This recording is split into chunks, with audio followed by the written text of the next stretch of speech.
Well, if you've been listening to this program for the last few years and have been listening to very much about nutrition, you realize that you've been hearing about a silent killer. It's a killer that's worse than alcohol, worse than nicotine, worse than drugs. It's called monosodium glutamate. And most people don't know that MSG is in thousands of processed food, often under hidden name, probably in your kitchen cabinets. And now some doctors say this flavor booster could be boosting your weight. This is going to be the first of a 4-part series, today, tomorrow, and then 2 next week, by medical reporter Galen Tethrow on the dangers of MSG. MSG. You may think it's only an ingredient in Asian food, but you're wrong. It's everywhere. From restaurants to your grocery to your kids' school cafeterias, even your baby's formula.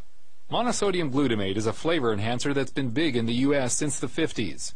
It's supposed to make your food taste better, but research shows MSG is making us fat. It's very difficult to exercise off. It's very difficult to diet off. And these infant animals that become obese tend to become what we refer to as couch potatoes. Dr. Russell Blaylock has studied these common flavor enhancers that many experts believe are hazardous to your health. He calls them excitotoxins, the taste that kills.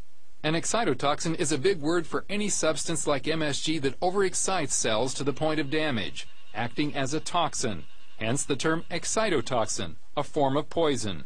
The FDA considers MSG safe, but numerous scientists have found that glutamate in the diet can cause a range of problems in animals, including obesity. These foods, particularly in a child, is certainly of the dose equal to what you're seeing in animals. Now, the thing that's peculiar about the child, they're 4 times more sensitive than an adult.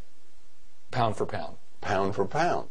So babies in the womb and young children up to about age 3 are the most threatened. That means expectant mothers may need to be mindful of their diets. And when the babies are born, moms may want to watch out for formula. Nearly all formulas contain processed milk or soy protein. Because of the processing, these proteins are broken down into MSG and related excitotoxins. The other curious thing about exposing animals to MSG early in life is they prefer sweet foods, foods with sugar in it, carbohydrate foods, and they stay away from the foods that are healthier.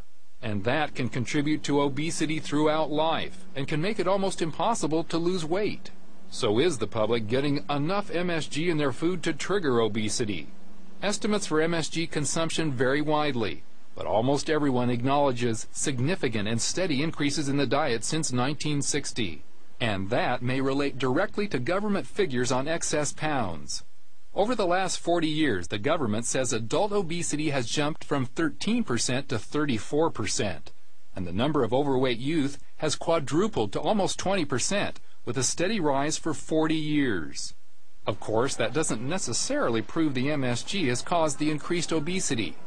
But Dr. John Olney, a pioneer in brain research, first found MSG caused obesity in lab animals in the 1960s.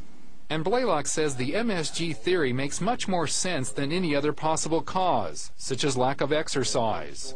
One of the frightening obesity effects of MSG is that it produces the harmful fat found deep in the abdomen.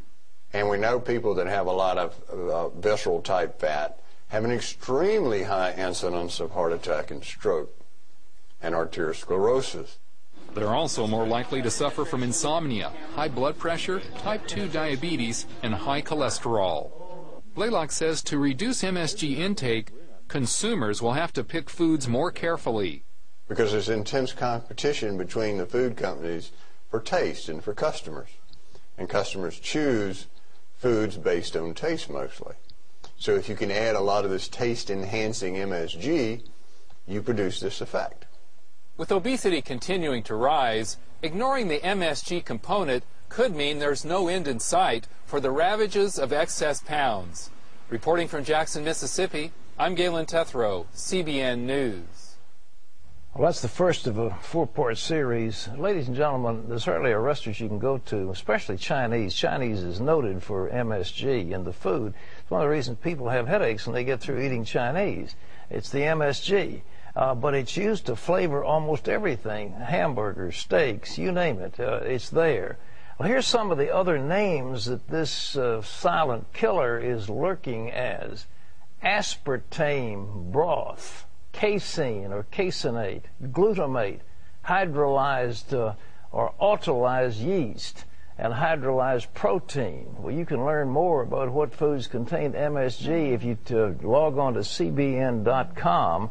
And tomorrow, in part 2 of our series on MSG, we'll look at how it affects your brain and nervous system. You know, it's a hidden killer. It's hidden, and when I was watching that story and reading about it, I literally wanted to get a list and print out the list so that I could check my cupboards and check my kitchen, because not just for me, but for my son. I want to make sure that I'm not giving him something that I don't know I'm giving. Baby food, soup. Yeah. Almost every kind of soup has this kind of stuff in it. And you go down the line because it makes food taste good. And it kills you while it's making taste good. All right.